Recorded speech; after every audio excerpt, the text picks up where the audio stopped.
This is going to be, we ended the year with so much excitement last year. The championship and a tie. Tony wins with the most wins. What a great finish we had to 2011. But, folks, you ain't seen nothing yet. Get up on your feet. Boogity, boogity, boogity. Let's go racing, boys.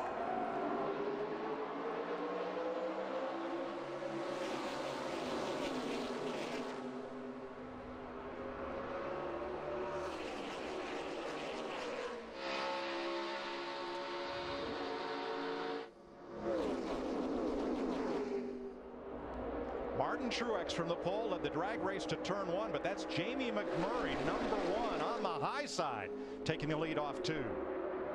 He got quite a push from Dale Earnhardt Jr. in that 88 car when they took the green flag here on the start-finish line area. Joey Logano locked onto the back bumper of Earnhardt, and he goes to the lead entering turn 3. It's been a while since Junior won a race, but the first time he drove a Hendrick Motorsports car right here 3 years ago, he won this very race. 3 wide off turn 4. Around a complete lap 1. Dale Earnhardt Jr., Joey Logano, Martin Truex, McMurray side by side with David Reagan. Yeah, I've been watching that outside line. I see Kevin Harvick in the 29 car with his teammate Paul Menard in the 27. They started way at the back of the pack. They've been working that high side. That's one thing, since they resurfaced this racetrack, you can just run anywhere you want to, have tons of grip, no issues in the turns. Jeff Gordon getting a push from Denny Hamlin. You're watching from Kevin Harvick, 29. Way on the high side, McMurray comes up to cover Harvick. That leaves Jeff Burton in the middle. In 31, the Cat car. Larry, Harvick runs this race like Dale Earnhardt did. I mean, what do we call him, the closer? And you got to get the job done in a hurry in this race. He is wasting no time getting to the front. Yeah, Kevin Harvick started back in the 22nd position, and we've only run 2 laps, and he's worked his way to the front. I always thought that's what made Dale so great in this race. He was impatient. He didn't wait on anybody. And if you didn't go, he'd make you go. Riding with Carl Edwards. And now Harvick gets up to the back bumper of McMurray. No contact. But McMurray squirts ahead of Martin Truex on the outside. Still a lot of 3 wide in the middle of the pack. Yeah, and you notice not a whole lot of pushing either. I mean, everybody's got a little gap. Everybody's being pretty respectful of each other right to this point anyway. Jimmy Johnson audio. The 34 car has David Reagan in it. The 55 is Michael Waltrip. Remember, the 15 is Boyer. And in the 22 is Allmendinger. So many changes this year.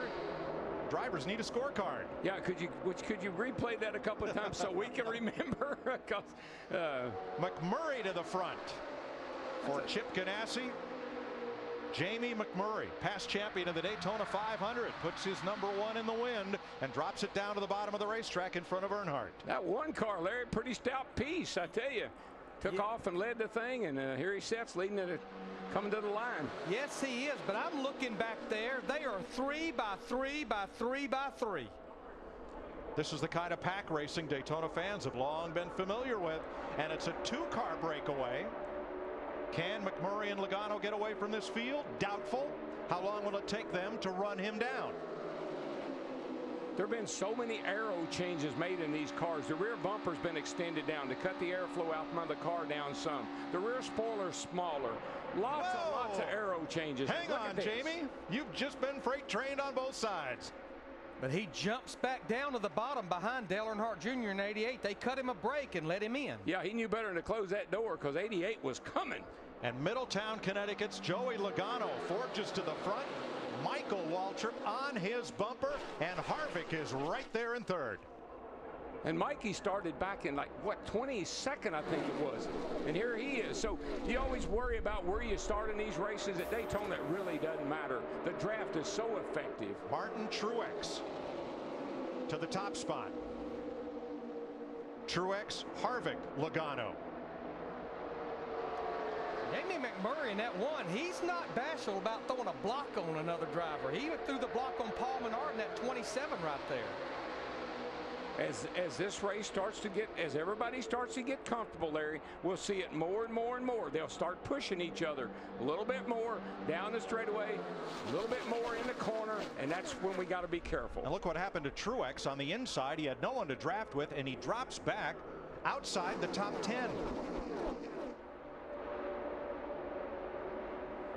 Pretty amazing that the guys that all started in the back, for the most part, have driven right to the front. Like I've always said, I'd rather be coming than going.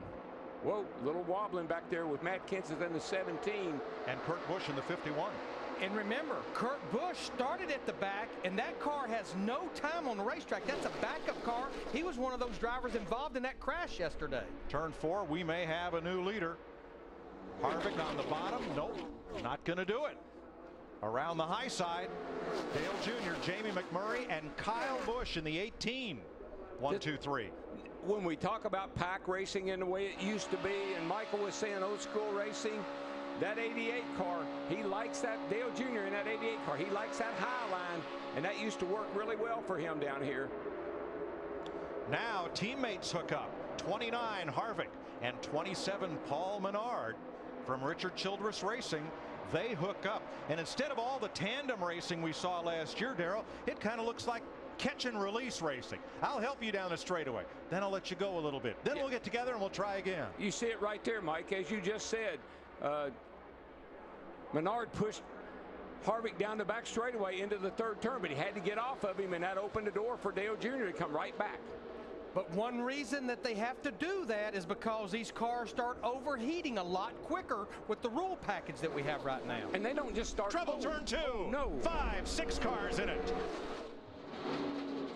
And more.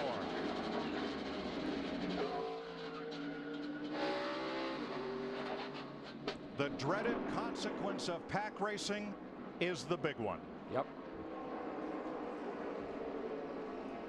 Paul Menard, the 11 of Denny Hamlin. I can't even tell whose car that is. That's actually David Reagan in the 34. And Michael Waltrip will not go to victory lane tonight. No. First caution of the night, mid-pack between turns 1 and 2. From the blimp. Let's see what happens.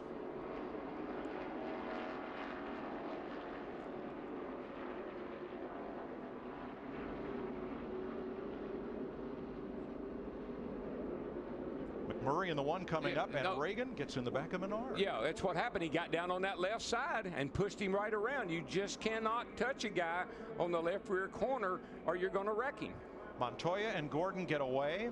Kenseth's involved. The 55 of Michael Waltrip, heavy damage. Tony Stewart in the 14 scoots through.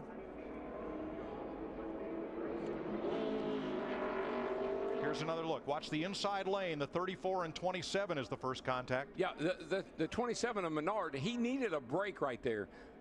But David Reagan was all over him, and when Menard went up the hill just a little bit, Reagan was on that left corner and turned him around. Damage to Casey Kane in the 5 as well as Hamlin in the 11.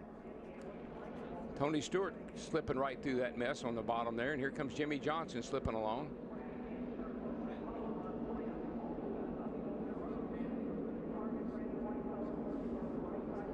Now on this next replay, watch the 24 of Jeff Gordon come into view here along with the 17 of Kenseth. Little bump. Kenseth contact with Burton. He is sideways. He's in it. And Gordon, bump, bump, and by. I have seen Jeff Gordon do that so many times, and that's just experience and keeping your cool and driving through it and not trying to avoid it. It's right along inside the Farmers Insurance car. Check up. Get low if you can. Low if you can. Stay down here. Stay down. Oh, man. Got up into the wall, Kenny. He got the right front corner. Big bump for Casey Kane. And now, this is Michael Waltrip's view looking over at Denny Hamlin. If you roll right up there, we're going to be right into it.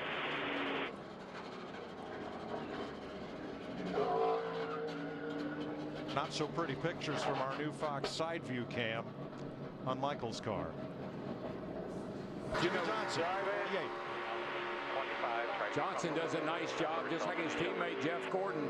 Finds a little hole, finds a little place to go, and slips right through. Even with these cars, know you're going to come down the hill, but he makes it by. One more look, super slow-mo. We've completed 10 of 75 laps. Big pileup between turns 1 and 2 in the Budweiser Shootout. 15 to go in this first 25 lap segment. Caution on the racetrack and pit stops taking place. Krista. Carl Edwards, and so is Kurt Busch. Right now, the biggest issue with Kurt Busch's car is he had to replace the shifter knob. It's loose, Matt. And Jeff Gordon had a slight damage to the left rear area. They're going to work on that. They had a rub. Other than that, Gordon felt very lucky to get through that incident.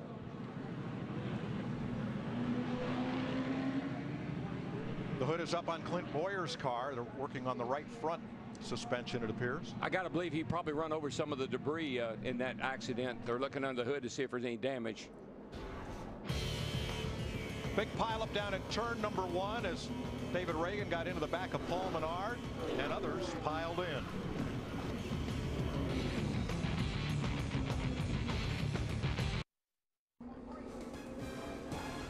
Aerial coverage by Goodyear. Everything Goodyear has learned making tires for the proving grounds of NASCAR inspires what they roll into yours. Goodyear, more driven. Under caution for the first time tonight, 11 laps complete.